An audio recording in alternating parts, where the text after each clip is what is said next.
Good evening, everyone. This is Dr. Famuyiwa with another episode of Fertile Talks. And tonight I want to focus on something that's rarely talked about, and that is sexually transmitted infections and fertility. This is a cause of infertility that has been growing worldwide, enough that the Organization made comment about it in its first ever worldwide statement. So, um, the thing with sexually transmitted infections is usually they are very, very silent, and not all of them are symptomatic. That's why they're silent, right? So, one of the most common cause of sexually transmitted infections is chlamydia. Chlamydia, we have about 4 million new cases of chlamydia every year in the US, according to the CDC. And that's probably an underrepresentation because it may not have any symptoms. And if there are no symptoms, it's not reported. If it's not reported, it's not diagnosed and it's not treated. 70% of those who have unsuspected chlamydia will go ahead and have fertility issues in the future. And I'm going to talk to you a little bit about how that happens. The other prevalent infection is gonorrhea. Gonorrhea is riding right up there with chlamydia. We have about 1.6 new cases of gonorrhea every single year. About half of those are also asymptomatic. Most of the time, the damage is caused because they infect the cervix. I'll show you a little cervix here. So, if you're looking on YouTube, you'll see me hold a uterus and of a mold of the uterus. So, the infection usually starts in the upper part of the vagina, at the entrance of the uterus, called the cervix. The key thing is it starts there, but then it ascends into the uterus and it can ascend into the fallopian tubes, and that's why they can cause problems. So if most of the time, if it causes symptoms, patients may have pain, severe inflammation, they get treated, right? But if there are no symptoms and this infection persists, then the body tries to intervene and it sets up an immune reaction to try to attack it.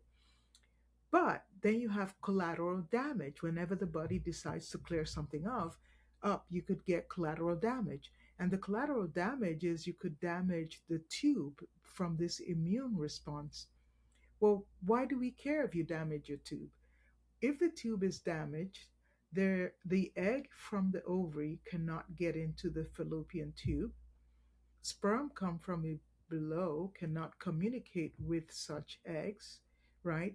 Because there's scarring in the uterus, right? So we call that tubal factor.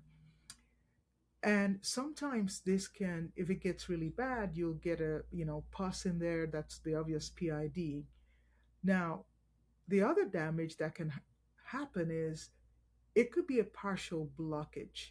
And if it's a partial blockage, that can even be worse because if the egg gets picked up, gets fertilized, the partially damaged tube cannot do what it's supposed to do, which is move the embryo to the cavity. So it sets up the embryo to grow in the tube. That's a life threatening infection called an ectopic pregnancy. So the thing is, this damage doesn't happen overnight. That's why it's so dangerous, right? This immune damage can happen over years. So people don't even know they have a problem with their tube. And if they get re exposed, they get another infection, then it just accelerates the damage happening. So, in my book coming out, The Quest for Fertility, I talk about patients who have come to see me much later along in their life and find out their tubes were blocked. They had an infection they never knew, and of course was never treated. So there are devastating consequences. That is one of the recommendations by both the CDC and the World Health Organization is that all sexually active young women and older women who are at risk, should undergo routine screening. It's just be par for the course, routine screening. Another infection that's not often talked about is um, before I leave chlamydia and gonorrhea, so we know about tubal damage in women and about tubal infertility. It can also cause chronic pain in men. it can cause inflammation of the epididymis in the testes, and that can impair the ability of the testicles to store and carry sperm. And it can also affect the sperm quality and motility.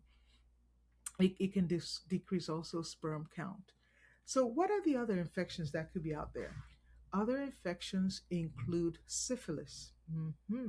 Now, syphilis, this one's really dangerous because if it goes untreated, it can cause nervous system damage, right? So it even has uh, um, graver consequences. If it's contracted during pregnancy, it can lead to miscarriage, stillborn, and severe health problems in the newborn. The other infection is HPV, human papillomavirus. That typically doesn't directly result in infertility. However, it can result in cervical cancer or precancerous cells in women if it's not promptly treated. So, the issue to recognize is that prevention, just preventing this at an early stage, can avert serious consequences and a lot of heartache much later on when the damage has been set in. How can you prevent it? Regular screening, like I mentioned, most of these are asymptomatic, and regular screening can pick up some of these and get it treated. Safer sex practices, effective use of condoms is a way to reduce um, your chances of contracting an STI. Um, and then once it's detected, the key thing is prompt treatment. And of course, if anyone who's had an STI in the past um, should seek fertility evaluation as they get older. Now, a rarer form of infection that came up in my practice recently was tuberculosis in the uterus. Now, that not is not necessarily a sexually transmitted infection, but it can spread to the uterus and cause consequences such as miscarriage or problems with implantation. So I talk about all this, and I also go into in depth on the mechanism of how this happens in my book called The Quest for Fertility that will be coming out in March. So stay tuned.